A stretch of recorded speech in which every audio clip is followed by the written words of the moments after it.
Hashimoto's Thyroiditis, created and read by Melody Cox, master's student in Gonzaga University's Nurse Educator tract.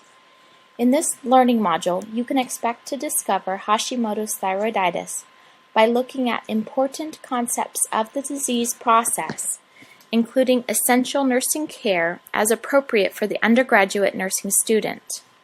A brief definition of Hashimoto's thyroiditis is an autoimmune disorder where antibodies attack the thyroid, causing initial inflammation, then gradual and permanent damage to the thyroid gland. The normal thyroid is a two-lobed endocrine gland sitting at the base of the neck, below the larynx, straddling the trachea. Using iodine from the diet, the thyroid makes and stores thyroid hormone. Thyroid hormones T3 and T4 are released into the bloodstream when the anterior pituitary gland secretes thyroid-stimulating hormone.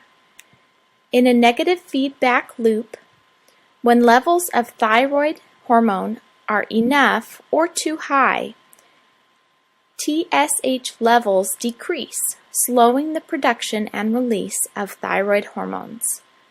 Taking it a step further, the hypothalamus regulates the pituitary gland by releasing thyroid-stimulating hormone-releasing hormone.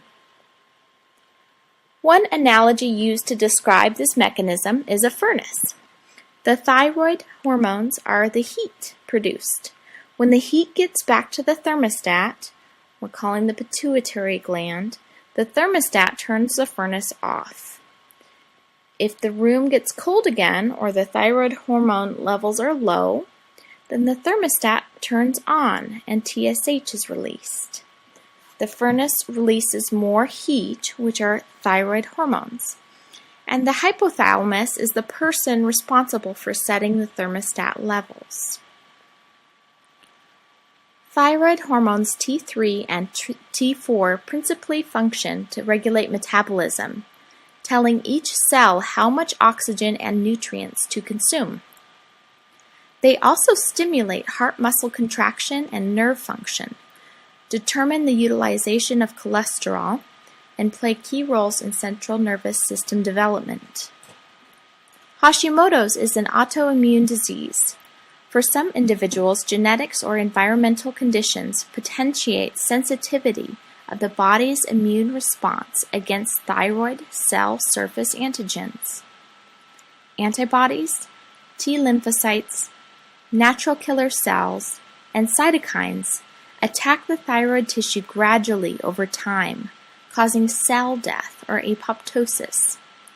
This damage is permanent. The thyroid is then unable to make enough thyroid hormones to respond to TSH.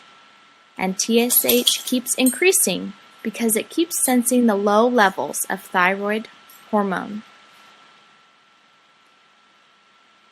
Most frequently, Hashimoto's disease presents subclinically on routine physical exam with an elevated TSH blood level. Thyroid hormone levels are within normal levels because of the compensation from the TSH.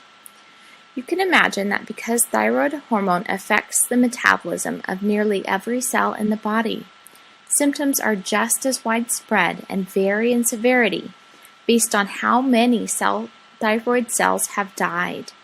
Symptoms are vague and nonspecific.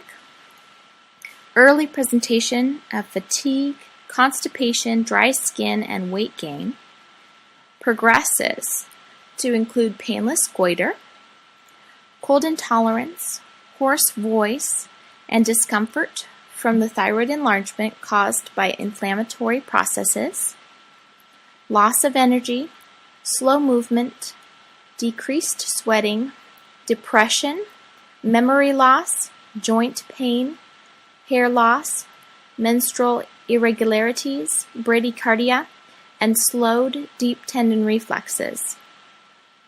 The extreme symptoms of hypothyroid presentation includes myxedema, which looks like non-pitting edema in the face, hands, feet, and above the clavicles, caused by fluid collection in those areas.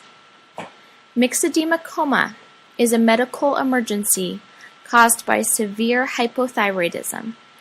It includes altered levels of consciousness, hypothermia without shivering, low respiratory rate, low blood sugar, low blood pressure.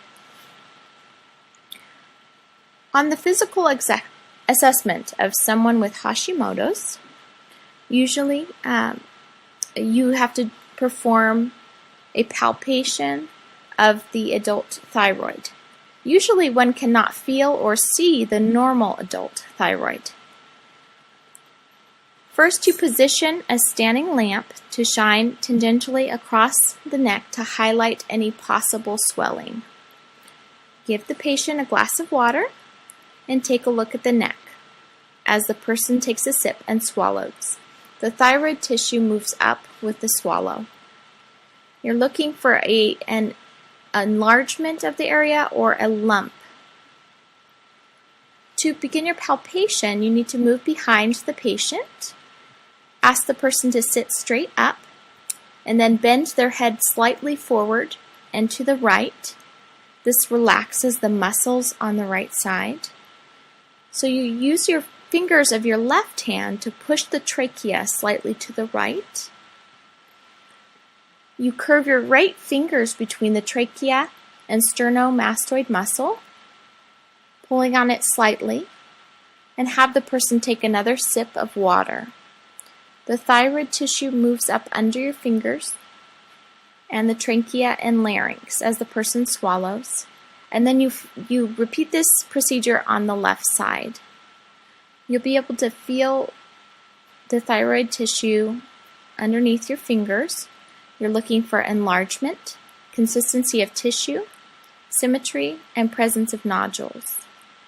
A person with Hashimoto's may present initially with some inflammation and a rubbery type feeling in that area. It can become a goiter or an enlargement of the tissue.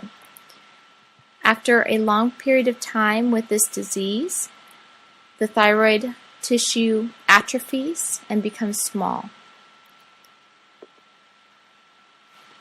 Hashimoto's disease is 15 times more common in women than men. Most often presents between the ages of 30 and 50 years old. People with other autoimmune diseases are at increased risk. For example, if you have type 1 diabetes, lupus, rheumatoid arthritis. Family history is also an increased risk. Hashimoto's is diagnosed with laboratory testing of increased TSH, decreased thyroid hormones, followed by the testing for presence of antibodies against thyroid peroxidase, or TPO. The treatment consists of thyroid hormone replacement by levothyroxine, also called Synthroid. It's actually biologically similar to T4, but in the body, T4 converts to T3 as well, so patients only need to take the one medication to replace both hormones. This is the primary treatment of choice for all hypothyroid conditions, regardless of the cause. A patient and physician may opt not to start levothyroxine if the symptoms are very, very mild and the goiter is not visible. When you take Synthroid, you need to take it once daily on an empty stomach to increase absorption. TSH levels are taken to find therapeutic thyroid hormone dose for the patient.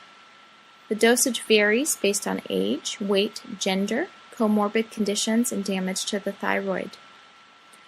The levels correct very, very slowly, so TSH levels are taken in 6 to 8 weeks after starting therapy, and symptoms should subside over time. It is important to let the doctor know what other medications one is taking because many drugs slow or speed up metabolism of the Synthroid. The medication will be adjusted throughout life's span for changing needs, such as pregnancy and aging. Adverse effects are rare, but when levothyroxine